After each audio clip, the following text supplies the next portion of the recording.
ನೀತಿ ಸಂಹಿತೆ ಜಾರಿಯಾದ ಬೆನ್ನಲ್ಲೇ ಇದೀಗ ಚುನಾವಣಾ ಅಧಿಕಾರಿಗಳು ಬೇಟೆಯನ್ನ ಆಡ್ತಾ ಇದ್ದಾರೆ. ಇದೀಗ 40 ಲಕ್ಷ ಸೀರೆಗಳನ್ನ ಜಪ್ತಿ ಮಾಡಲಾಗಿರುವಂತದ್ದು. 40 ಲಕ್ಷ ರೂಪಾಯಿ ಮೌಲ್ಯದ ಸೀರೆಗಳನ್ನ ವಶಕ್ಕೆ ಪಡೆದಿದ್ದಾರೆ. ವಾಣಿಜ್ಯ ತೆರಿಗೆ ಅಧಿಕಾರಿಗಳು ಭರ್ಜರಿಯಾಗಿ ಕಾರ್ಯಾಚರಣೆಯನ್ನು ನಡೆಸಿದ್ದಾರೆ. ಬಸವ ಕಲ್ಯಾಣ ತಾಲೂಕು ಮನ್ನಳ್ಳಿಯಲ್ಲಿ ಜಪ್ತಿ ಮಾಡಲಾಗಿದೆ. ಮಹಾರಾಷ್ಟ್ರ ಗಡಿ ಅಂಚಿನ ಚುನಾವಣಾ ಚೆಕ್ ಪೋಸ್ಟ್ನಲ್ಲಿ ಈ ಒಂದು ತಪಾಸಣೆ ನಡೆಸಿ 40 ಲಕ್ಷ ರೂಪಾಯಿ ಮೌಲ್ಯದ ಸೀರೆಗಳನ್ನು ವಶಕ್ಕೆ ಪಡೆಯಲಾಗಿದೆ. ಗುಜರಾತ್ನ ಸೂರತ್ನಿಂದ ಚೆನ್ನೈಗೆ ಸಾಗಾಟ ಮಾಡುವಂತಹ ಸಂದರ್ಭದಲ್ಲಿ ಸಿಕ್ಕಿಬಿದ್ದಿದ್ದಾರೆ. ವಾಣಿಜ್ಯ ತೆರಿಗೆ ಸಹಾಯಕ ಆಯುಕ್ತ ಡಾಕ್ಟರ್ ಮಹೇಶ್ ಪಾಟೀಲ್ ನೇತೃತ್ವದಲ್ಲಿ ಜಪ್ತಿಯನ್ನ ಮಾಡಲಾಗಿದೆ. ವಾಣಿಜ್ಯ ತೆರಿಗೆ ಅಧಿಕಾರಿಗಳಾದ ಅಶೋಕ್ ಮಡಿವಾಳ, ನಂಜಯ್ಯ, ಶರಣ್ ಏಳುವಂತಿಗೆ ಸೇರಿದಂತೆ ಹಲವು ಅಧಿಕಾರಿಗಳು ಇದು ಸಾಥನ್ನ ಕೊಟ್ಟಿರುವಂತದ್ದು. ಚುನಾವಣಾ ಹಿನ್ನೆಲೆ ಸೀರೆಗಳನ್ನ ಹಂಚೋದಕ್ಕೆ ತರ್ತಾ ಇರುವಂತಹ ಶಂಕೆ ವ್ಯಕ್ತವಾಗ್ತಾ ಇದೆ. ಇದೀಗ ಈ ಹಿನ್ನೆಲೆಯಲ್ಲಿ ತಡೆದು ಪರಿಶೀಲನೆ ನಡೆಸಿದಂತಹ ಸಂದರ್ಭದಲ್ಲಿ 40 ಲಕ್ಷ ರೂಪಾಯಿ ಮೌಲ್ಯದ ಸೀರೆಗಳನ್ನ ಜಪ್ತಿ ಮಾಡಿದ್ದಾರೆ ಚುನಾವಣಾ ಅಧಿಕಾರಿಗಳು.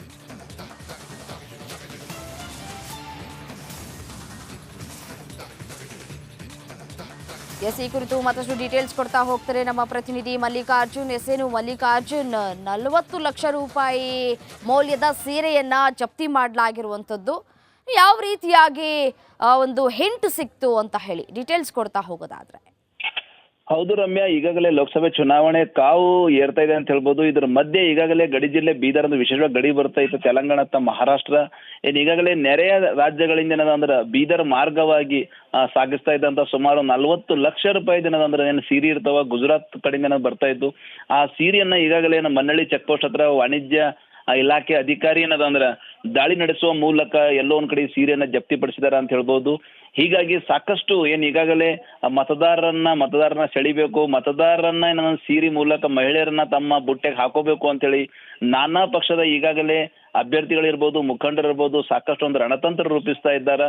ಆ ರಣತಂತ್ರ ರೂಪಿಸ್ತಾ ಇದ್ದಾರೆ, ಈ ರೀತಿ ಮತದಾರರನ್ನ ಮರಳು ಮಾಡ್ತಾ ಇದ್ದಾರೆ ಅಂಬೋದಕ್ಕ ಈ ಒಂದು ಏನ್ ದಾಳಿ ನಡೆಸಿದಾರ ಅಧಿಕಾರಿಗಳು ಸೀರೆಗಳನ್ನ ಸಿಕ್ಕಿವೆ, ಅದೇ ಒಂದು ಸಾಕ್ಷಿ ಅಂತ ಹೇಳ್ಬಹುದು ರಮ್ಯಾ.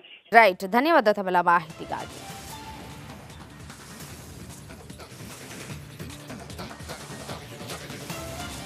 ದಾವಣಗೆರೆಯಲ್ಲಿ ಒಂದು ರೀತಿಯಲ್ಲಿ ಬಂಡಾಯ ಭುಗಿಲೆ ಹೇಳ್ತಾನೆ ಇದೆ.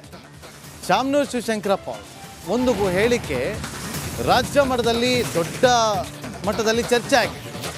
ಅದಾದ ಬಳಿಕ ಈಗ ದಾವಣಗೆರೆ ಕಾಂಗ್ರೆಸ್ನಲ್ಲಿ ಕೊತ ಅನ್ನುವ ಒಂದು ಬೆಳವಣಿಗೆಗಳಾಗ್ತಾರೆ. ಶಾಮನೂರು ಕುಟುಂಬ ವಿರುದ್ಧ ರಾಮಪ್ಪ ಕಿಡಿಕಾರಿದ್ದಾರೆ. ಕಾಂಗ್ರೆಸ್ ಪ್ರೈವೇಟ್ ಲಿಮಿಟೆಡ್ ದಾವಣಗೆರೆಯಲ್ಲಿ ಒಂದೇ ಕುಟುಂಬಕ್ಕೆ ಮಾತ್ರ ಕಾಂಗ್ರೆಸ್ ಸೀಮಿತ ಆಗಿದೆ. ಕನಿಷ್ಠ ಜ್ಞಾನವಿಲ್ಲದ ವ್ಯಕ್ತಿ ಜಿಲ್ಲಾಧ್ಯಕ್ಷರಾಗಿದ್ದಾರೆ. 4-5 ಜನರ ಬಳಿ ಮಾತ್ರ ಕಾಂಗ್ರೆಸ್ ಇದೆ. ಚುನಾವಣೆಗೆ ದುಡಿಯಲು ಅಹಿಂದ ವರ್ಗ ಬೇಕು, ಉಳಿದಂತೆ ಯಾವುದಕ್ಕೂ ಅಹಿಂದ ಬೇಡ. ಹೀಗಾಗಿ ರಾಜೀನಾಮೆಯನ್ನು ಕೊಡ್ತಾ ಇದ್ದೀನಿ ಅಂತೇಳಿ ಕಾಂಗ್ರೆಸ್ ಮುಖಂಡ ಡಾಕ್ಟರ್ ವೈ ರಾಮಪ್ಪ ಅಸಮಾಧಾನವನ್ನ ಹೊರಹಾಕಿದ್ದಾರೆ.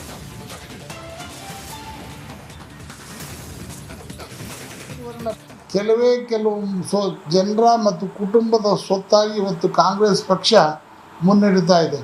ಅದಕ್ಕೋಸ್ಕರ ವಿಶೇಷವಾಗಿ ದಾವಣಗೆರೆ ಜಿಲ್ಲೆಯಲ್ಲಿ ಇಲ್ಲಿ ಒಂದು ಮನೆಗೆ ಸೀಮಿತವಾದಂಥ ಪಕ್ಷ ಆಗಿದೆ. 4-5 ಜನರಿಗೆ ನಿರ್ದಿಷ್ಟವಾಗಿ ಸೀಮಿತವಾದಂಥ ಪಕ್ಷ ಅನ್ನುವಂಥದ್ದು ಇಡೀ ಜಿಲ್ಲೆಯೆಲ್ಲ ರಾಜ್ಯಕ್ಕೆ ಗೋಚರವಾಗ್ತಾ ಇದೆ. ಎಲ್ಲ ಅಧಿಕಾರ ಇವರಿಗೆ ಬೇಕು, ಯಾವುದು ಇವರ ಕುಟುಂಬಕ್ಕೆ. ಇದು ಒಂಥರ ಕಾಂಗ್ರೆಸ್ ಪ್ರೈವೇಟ್ ಲಿಮಿಟೆಡ್ ಕಂಪ್ನಿ. ಯಾರಾದರೂ ಮಾತಾಡಿದ್ರೆ ಅವರು ಉಚ್ಚಾಟನೆ, ಯಾರಾದರೂ ಮಾತಾಡಿದ್ರೆ ಅವ್ರ ವಿರುದ್ಧವಾಗಿ ನಮ್ಮ ಜಾತಿಯವ್ರನ್ನ ಎತ್ಕಟ್ಟುವಂಥದ್ದು. ಇದು ಎಲ್ಲಾದ್ರೂ ಇದೆ ಅಂತ ಉಳಿಗಮಾನ್ಯ ವ್ಯವಸ್ಥೆ ಮತ್ತು ಚಾತುರ್ವರ್ಣ ಪದ್ಧತಿ ಎಲ್ಲಾದ್ರೂ ಇದ್ದರೆ ಅದು ದಾವಣಗೆರೆ ಜಿಲ್ಲಾ ಕಾಂಗ್ರೆಸ್ಸಿನ ಒಂದು ಕುಟುಂಬದಲ್ಲಿ ಮಾತ್ರ ಅದು ಕನ್ಸಾಲಿಡೇಟೆಡ್ ಆಗಿದೆ ಅನ್ನುವಂಥದ್ದು ಈ ಸಂದರ್ಭದಲ್ಲಿ